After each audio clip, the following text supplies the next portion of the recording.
Upami leres tepung akar kana batang, upami leres tepung amaroh teh kana parentah nangtungkeun din mah doh gue rumah dona dipigawe tahap-tahap data aya nu kasingsa taparutna ge diakalan dicoplokeun bakal buah.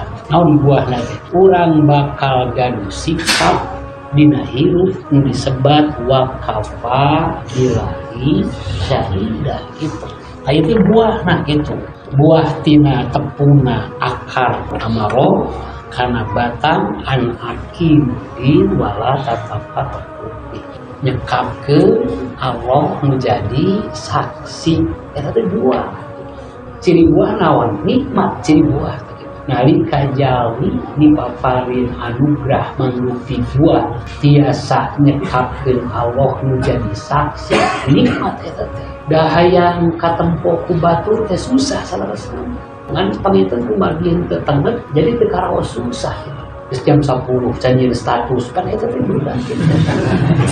Jadi salaresna hoyong katinggali ku batur teh da teu raos. Hayang katinggali ku batur teh da capek gitu ya. Mito arek datang makan can dicukur eta hubunganna saha.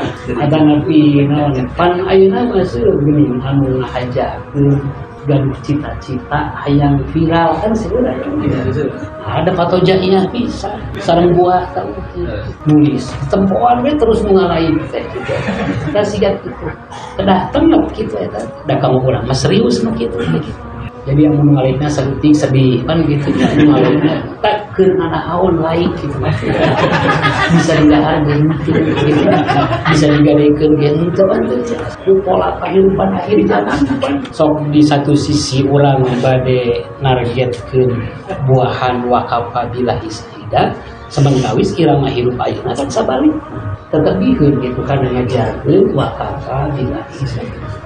Nah, coba kita lewaskan gitu. Leresna tepung amaro waya dina hate kana batang akibatkeun dina kahirupan bakal buahan dina laku-laku urang teh nyekapkeun Allah menjadi saksi. Nikmat eta. Teu hayang katingali ku sasaha, teu hayang kanyahoan ku sasaha, teu hayang kapandang ku sasaha, cekap ku Allah.